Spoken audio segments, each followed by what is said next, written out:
This is Jeremy Wentworth-Stanley. I'm the fellow who has a hyphen in my name. The hyphen is silent, but I am anything but that. This is the second part of a series of Compass Point under the heading of Respectonomics. And the Compass Point is a title we use to demonstrate the many points to the compass that affect all of our lives in the directions we're going and where we've come from. The series is with Jeremy Wentworth-Stanley and my co-host, Sarah Benton. Good day, Sarah. Good day. Good day. How are you today? I am fine. And we've got a bit of a tongue twister today, and I think it's going to be easier if people see it in writing, but I'll say it and see if it comes across okay. It's probably trying to be a bit too clever. That's the risk. But what it says is, know your know-how. Know as in knowledge is K-N-O-W. Yours is, because this is the individual that we're addressing and chatting with, know as in no and not yes. And then, of course, how you get there is the point we want to talk about. So we're really exploring the idea of how do we say no? And I think a legitimate question is, how does Respectonomics dovetail with this idea of saying no? And it comes back to the central theme of 2 points. Number one, and that is, of course, restoring the dignity of the human being. And we do not want to compromise that with the wrong yes or the wrong no. And secondly, we talk a lot about honoring other people's freedom of choice. That, in fact, is a proxy on our freedom of choice. In other words, I do have the freedom of choice to say yes or freedom of choice to say no. And I think we want to explore this from the standpoint of how do we reflect that to others as much as we reflect it within ourselves. Fantastic. Interesting topic. Well, I think it's from people that I've been talking with, I have found out that a lot of people have actually jumped on this wagon. They find it very difficult to say no. And they're not even sure how to do it even. And I think a lot of, I won't call them poor decisions, but decisions that become regrettable result from when we've said no when we should have said yes, or yes when we should have said no. So along that frame of mind or that thought process, I know you've talked before about the pull to yes. So is it interesting to look at the pull or the draw towards the yes before we head towards, as you would call it, the toolbox of no? Well, yes has several dynamics to it. The first one is it's almost the one you want to say instinctively. And the reason is most of us, if we really scrape away all the barnacles on our character, we find that most of us are terrified of rejection. We don't like to be rejected. Or put it another statement. Yeah, I think it is. And I know in the sales world, fear of rejection is one of the key components that prevents people from reaching their potential. But what we're talking about here is that when you have fear of rejection, there are a number of ways that we instinctively, behaviorally, how we handle it. And of course, one of the ways to prevent rejection is to say yes. Will you be my friend? Absolutely. Yeah. And whether we feel that's the right decision or not the right decision. Exactly. There's a draw to say yes. There's a draw to say yes. And I think that the other problem with this, the yes part of it is, if it's not fear of rejection, it's the sort of the other side of the coin, which says, I want to be everybody's friend. I want everybody to like me. So it doesn't have to be, doesn't have to be a complete sort of push away, but it's easier to say yes sometimes than it is to say no. Now, that said, initially, exactly. And this is what we're going to be talking about is I'm going to call it exploratory, because I think each and every one of us has different watersheds, different thresholds where we deal with yes and no. So what you might think is my yes or my no might in fact be very different from yours. So what we're trying to do here is to understand the principles of yes and no, and to understand what techniques can we bring to bear that allow us to make a decision that we can live with. One of the most important ones is when we say yes, how many times have you been asked to do something? The classic is, I'll give you a classic example. You're going away on vacation, yes? And you're going to go to a place where maybe one of your clients is going to be at the same time. And they say to you, oh, wonderful, you're going to be in Barbados. Will you get together with us when we're there? And you quickly say, yes. Yeah. And what is the one thing you do when you get there that you wish you had never said? Yes. Yes, you really do. And so it's one of these, it's contemplative what we're talking about. It might even be reflective, but I want to emphasize under the heading of Respectonomics, this is a way of actually looking at ourselves and projecting ourselves into our relationships with other people in a manner that we make decisions that are both comfortable for ourselves and comfortable for the duration or the viability of the relationship. Sounds a bit heavy, but the truth of the matter is we can say yes or no and really distort a relationship. We can do it very easily. Agreed. So yes. Anyway, so if we agree that there's a sort of almost a comfort zone to saying yes, I think we should also then look at, well, then what if I want to say no? I think you said a day or two ago, you find yourself saying, or I think, and I don't think it was necessarily you, but you sort of know how it is said, which is you say something like, no, and the reason is da da da da da da da da. Yeah, I think we're constantly, I think it's ingrained in us for the reason that you said, we feel like we ought to say yes, even though we may be wishing to say no. And the reason is because with the yes gives us a positive connotation, but with the no response, it gives us a negative connotation. So when we have the opportunity or we make the decision to actually say no, it's almost an automatic response or a reflex to then say because or due to or for the reason that. And so we feel compelled to provide an explanation to almost defend why we're saying no. Yeah, and with that comes the next risk, which says, no, I don't want to go to the movies with you because I'm going to be doing this, that, and the other. To which you respond and say, oh, well, in that case, why don't I come over to your place and blah, blah, blah. Help I with was the going cooking. to say the other, the caveat when you do the no and then provide your reason why not, you're leaving the door open for that other individual or that party to then problem solve for you. Yeah. Here's what my problem, this is why I've said no. And now you've opened yourself up to allowing somebody to resolve that for your problem. And now you're back right to square one and feeling terrible. And it's inefficient because you've said no, that should be enough. Yeah. So let's talk about the no part of it first. And what I want to explore is this. You say to me, will you take me to the airport next Monday? Let's use that as a fairly neutral, sort of thing anybody might. Yeah, and you might say, can you take me to the medical center or whatever it might be, but something. And I want to say no. For whatever reason, I don't have to get that. I do not have to discuss or even explore at this point, but I want to say no. How do I do that? And I think there are two ways of doing it. The first one is classically, thank you for asking me. Let me think about it. It may be, let me check my diary. I have a little problem with a little check my diary. That sounds like I'm so busy I can't possibly fit you in. So it's a bit rude, really. But I think the polite answer is, great. Thanks for asking me. Let me get back to you. Let me think about it. I think let me get back to you.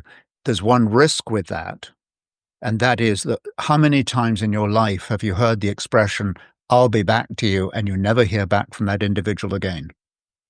So that's on that individual. Exactly. But there's a risk again to the relationship and to the continuity, etc. So when you say, thank you, let me think about it, is a far safer way for us to go. You're not committing yourself in any shape or form.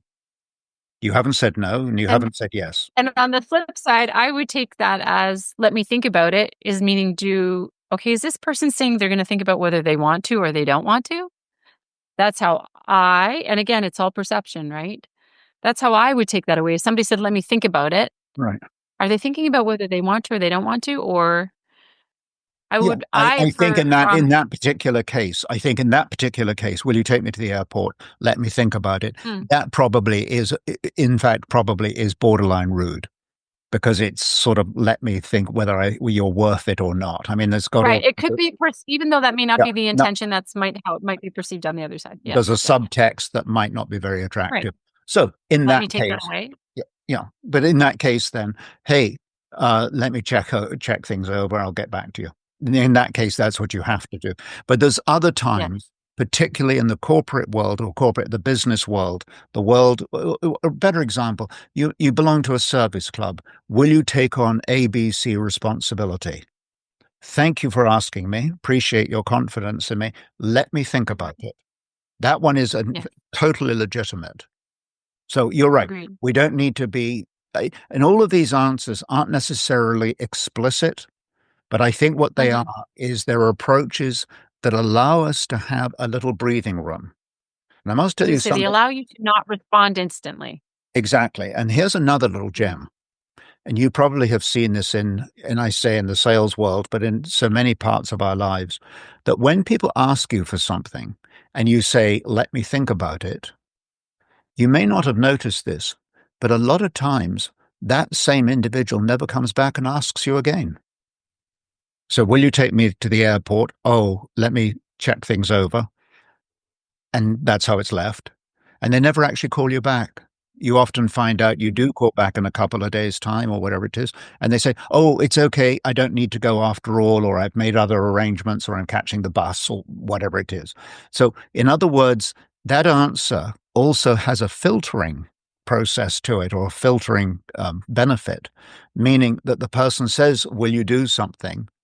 And if you don't immediately spontaneously say yes, it may be that they don't actually pursue it any further than that anyway. A spontaneous answer is not necessarily a brilliant way of doing it. Now, the one risk with all of this is you're looking for ways to say no. And as you may remember from childhood days, and I certainly I can do this bigger and better than you because of the put-down British upbringing, no was also extremely rude. It was said no in a very belligerent, coercive, put-down, suppressive way.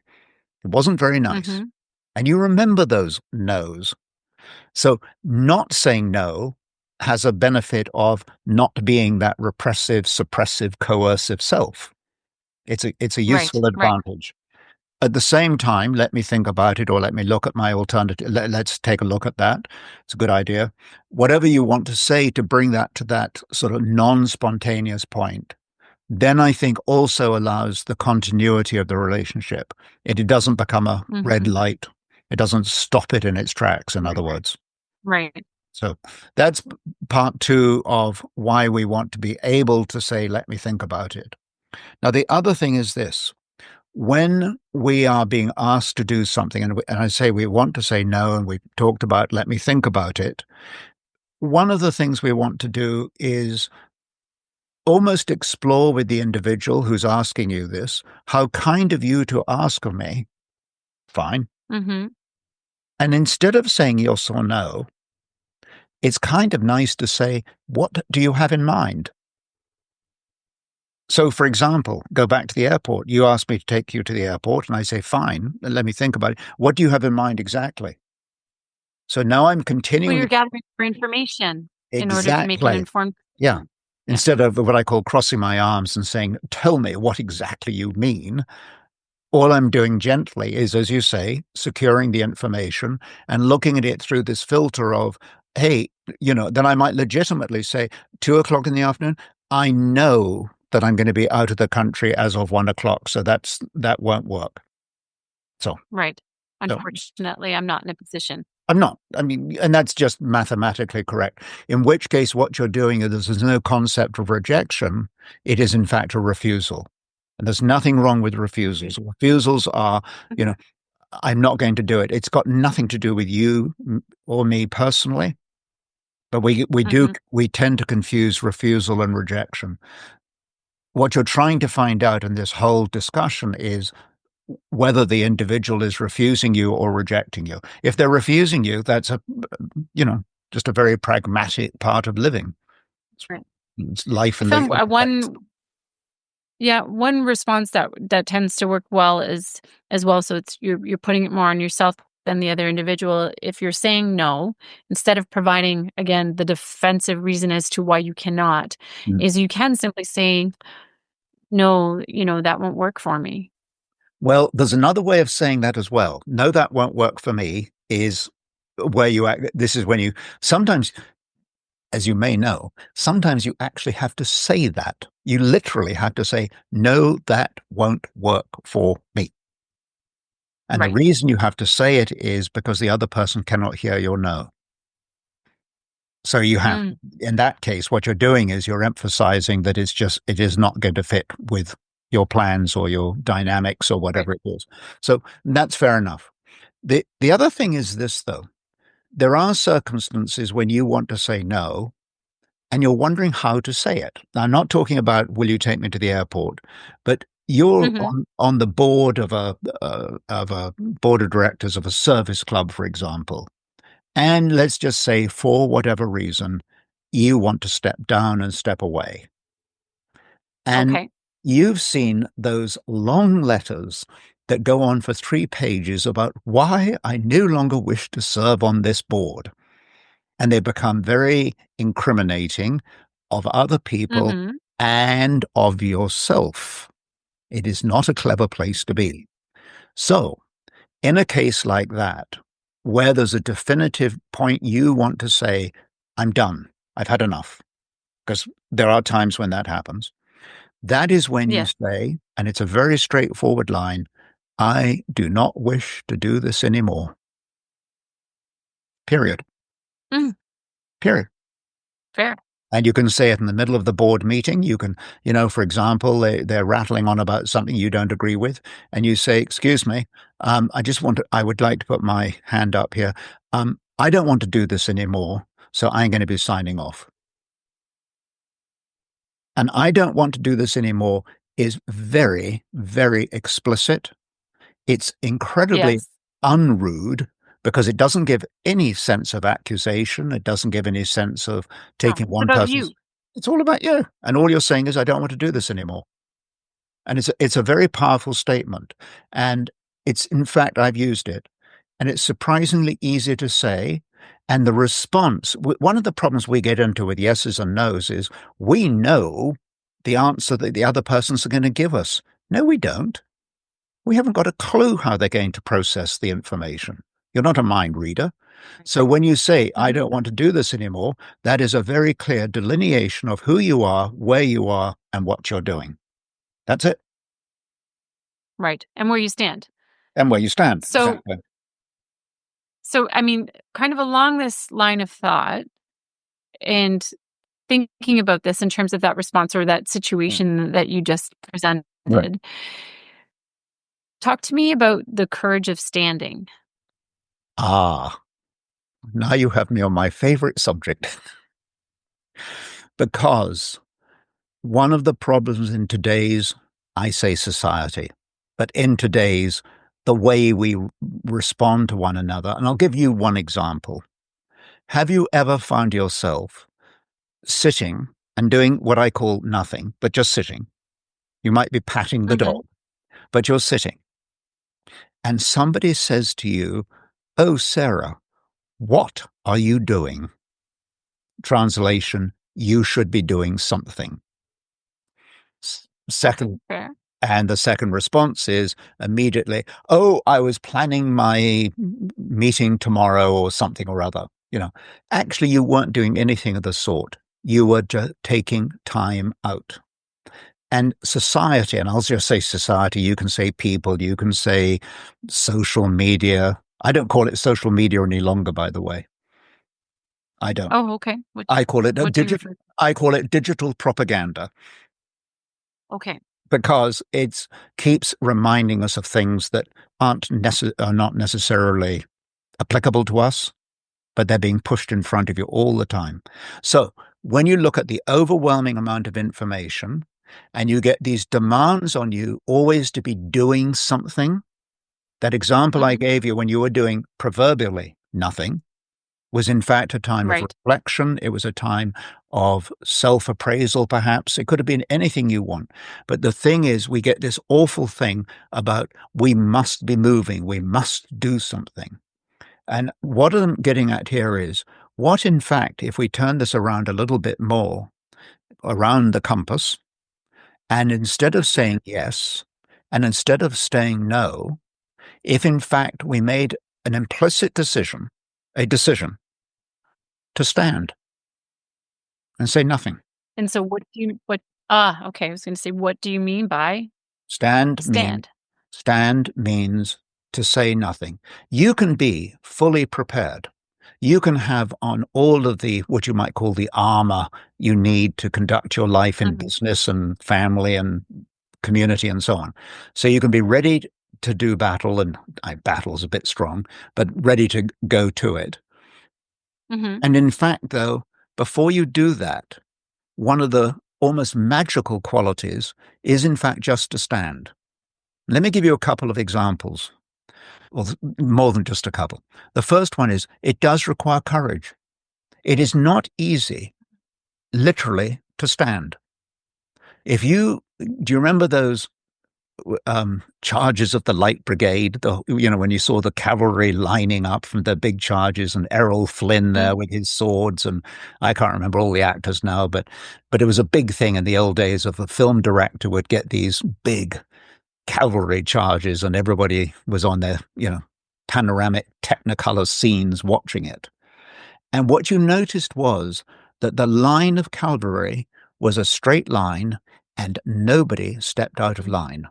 And yet, I know that anybody in that environment would want to do one of two things: run backwards as fast as they could, or be on their way. Come on, let's go. So it Right. takes tremendous courage. It takes tremendous willpower. It's very decisive to say, I'm going to stand. So you've got that kind of, what would you call it? Patience. Um, Mm-hmm. I you're was just not, going to say, would you consider stand the same as taking a moment to pause? yes.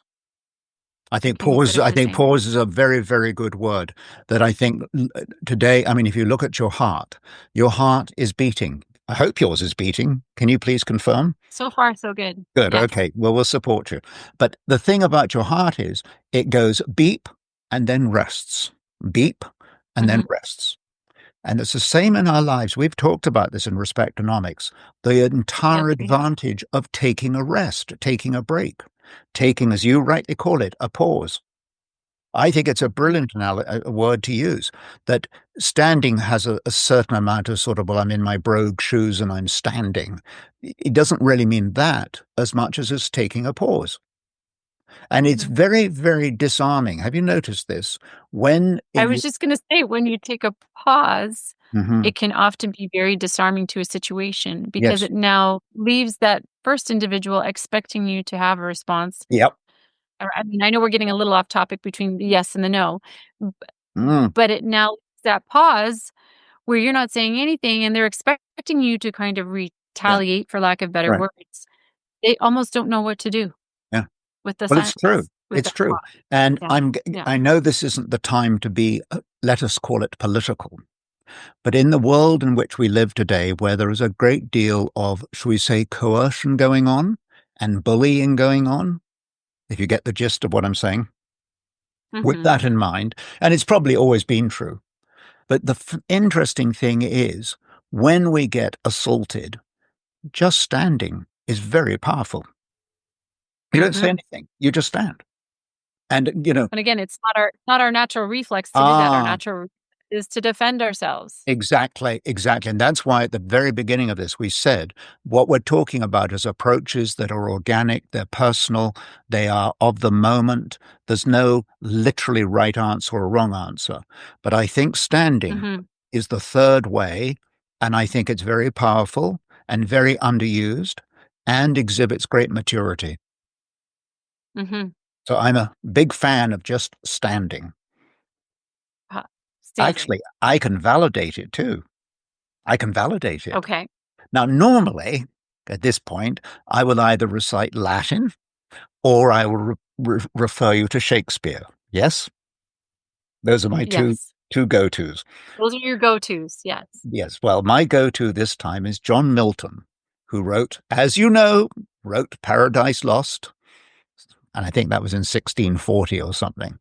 But one of the most famous poems he wrote is I think it was called Sonnet Number 19. I don't think it had a name, but it's the last line that reminds us, and it's widely used. It's a great line, but it says, "They also serve who only stand and wait." They also serve who only stand and wait. The concept of serving is an incredibly important underpinning to this, because one of the problems with yes and no is how often we feel like we have to be in charge.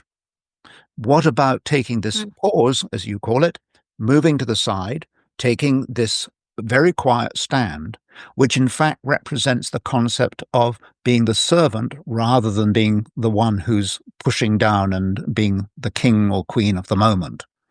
So it has a great advantage to pause. It has a great sense of the serving and the idea of waiting. You think, how many times have I said yes or no and regretted it? And the answer is quite a lot. I was going to say probably a lot. And so you're probably not alone. Yeah. One of the things we've discovered in Respectonomics is we're all the same and we're not alone. So it's not, you said a moment ago, it's not an easy thing to do. The fascinating thing about yes, no, and standing is that in and of themselves, they are incredibly easy to do in and of themselves. Say yes, say no, say nothing, stand. And it's like baseball. All you got to do is pick up the bat and hit the ball. Very simple. It's also very difficult to do. Yes, agreed. So this is difficult to do, and I don't want anybody to be listening in and thinking, oh, there's an easy way out. No, it requires a very deliberate, intentional approach that says, I'm going to say yes, I'm going to say no, or I'm going to stand on guard. I mean, I know it's like anything else where you're... I'm sorry, Sarah? Sorry, I was going to say it's also something that will take time for you to get used to doing. It's like anything else that you're not used to doing, to sort of to train yourself, if you will, to be able to do this and it feel comfortable versus it feeling awkward. Yeah, and one of the techniques to doing that is the old Chinese expression that if you want to run if you want to run the marathon, you take one step. And that's what this is about. It's a one-step approach. So none of us should be thinking about, right, I'm going to say yes and no and whatever. No, just try it once today. You might say to me, no, Jeremy, I don't want to do the show next week. I mean, whatever it might be. But all we're doing here is just allowing this to seep into our ethos, into our being, if you will. I think Respectonomics is a gradual process. I don't think any of it stands on the principle of, there's a one answer and it's now. I think it's a very gradual process. It's a very sensitive process. I think it's a maturing process. I'd like to sort of explore sorry, can I explore one other thing with you? No, of course, yeah.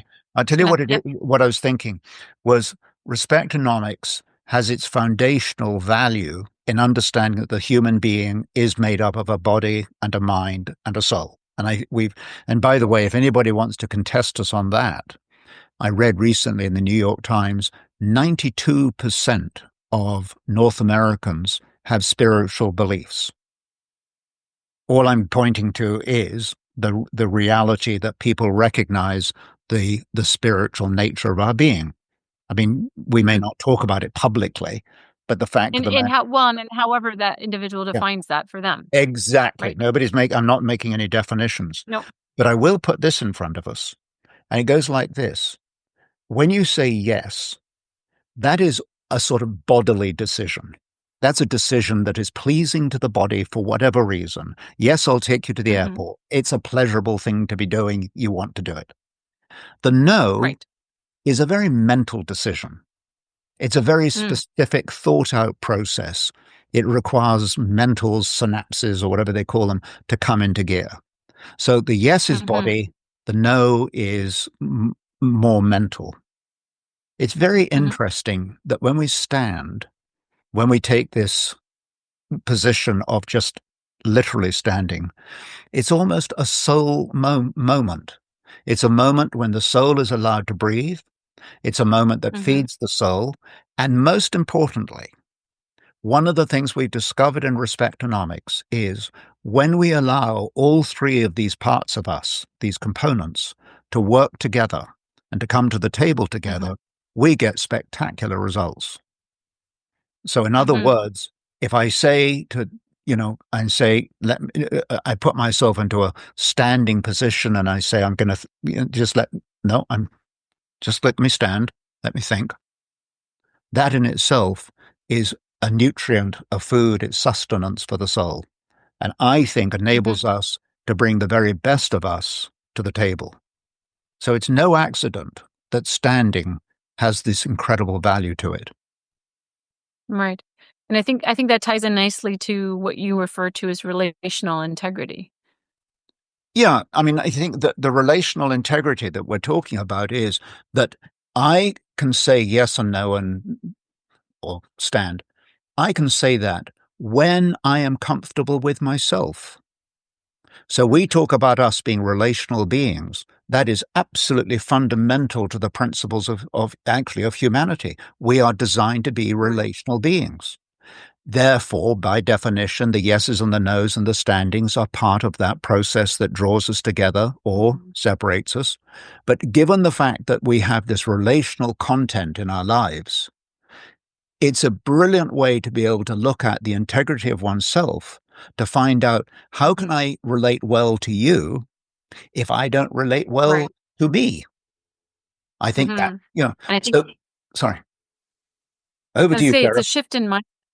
It's it's a shift in mindset, Yes. right? Because as you said, the no part comes into the mentalities or the Mm, mind portion of the mind, body, mm, and soul. And I think it's a natural progression for when we say no, we automatically feel conflict. yeah. Right? So what that's internal or Mm, external, yeah. when we say no, we feel badly. Yeah. So, but why are we self-imposing that on if it's Right. just simply the fact Yeah. that we're not in a position or we don't want to, Oh, right? Without having to defend, but it's an innate, I yeah. find it's an innate body response as Mhm. well to from the mind from us saying no, Yeah. that negative response. And I think we have to learn and teach ourselves to be more comfortable because I think when you can say no, and as you've just said, it to be comfort in relation to ourselves as opposed to something external. When you can say no and feel at peace inside, you're in alignment with what it is that is right for you in that moment or that time, right? I think if I was very smart, I would cut this podcast off right now because I think you've really summed it up. And I'm going to go to one tangent more. I know we Yes. get into rabbit holes too easily, but I got one more that I think is helpful to this understanding. We've talked about the word Mhm. no. We've talked about the word yes. There's one thing we should all be very mindful of the word no. And the classic example I'll give you is we don't use the word no, we use the word not, but that's okay. Mm. I'm not being grammatical, but I am being grammatical on this one. You know that expression that you see in billboards, don't drink and drive? You've seen that. Yes. Do not drink and drive. There's a problem with that statement. And the problem is that when you say not in that case, it in fact Mhm. axiomatically says, but it's okay to speed or it's okay to run a red light. In other words, saying no in one category or in one corridor Right. opens up other intersections that, in fact, you still don't want people to go through or be Right. guilty of. But the point of the matter is, not not necessarily a clever word. I think Molson's is very interesting. They have a billboard advertisement that says "Drive soberly," which is a Mm. brilliant analysis because it means speed, it means drinking, it means intersections, it means looking in your rearview mirror, it means all of those things. So when Mhm. we want to use the negative, we need to be very careful that we're not opening up alternatives that actually aren't that attractive either. I have one more comment on this. Interesting. One more, Yes. and then I shall be quiet. You know how my hyphen is always, you know how my hyphen is quiet. We know all All about it. about, okay, well, It's we'll go weird to a for me, quiet, it's not. we'll go to a quiet hyphen when I've had this one last piece. And that is, it's something that in every time that I can try it, I've tried to do it. I no longer abbreviate the word not. So when you say, for Mm. example, I don't want to ABC or we don't want, it's very interesting to say it out in full, to say, I do not wish to whatever.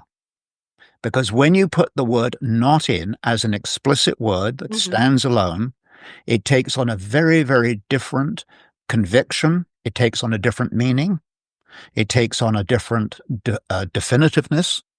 And I think Mhm. it seems almost like, you're trying to correct your spell check or something. It's nothing to do with that. It's to do with the point that when I say we do not, you're making a very different statement from we don't. I think it provides clarity. Hmm. Yeah. And I'll tell you, interestingly, when you do that, take that approach, quite often you can hear yourself saying, that's not quite what I mean. Fine. Mm. So it allows you yourself to be, when you talk about having clarity, it gives clarity to you Right. as well. So there's a certain, Absolutely. yeah, it works. But anyway, Absolutely. in summary, my summary, and I'll let you do this, you're going to do the summary today. So this is part one of the summary to say the yesy and the noes and the standees are all very personal, but they're worth thinking Mhm. about. They're worth almost salivating over. They're worth looking at the way you with a good meal. And you start thinking about, yeah, that no will make sense. That yes makes sense. It makes more sense to stand. And stand requires a lot of courage. We've said that already. But Mhm. standing, and I'll give you a Canadian example at the moment, that with all the coercion going on in the world, we don't have to be more specific. But the fact that we can stand is in Right. fact directly reflective to our national anthem, which says, "We stand on guard for thee." Right. Now Excellent. you can do summary number two. I don't even know that we need a summary number 2. I think just, um, being aware that we have options Hmm. to say yes and to say no, and not to feel that we need to defend ourselves on either of those fronts or those statements, and learning to get comfortable with saying no more so than yes, because yes is the reflex more often than not.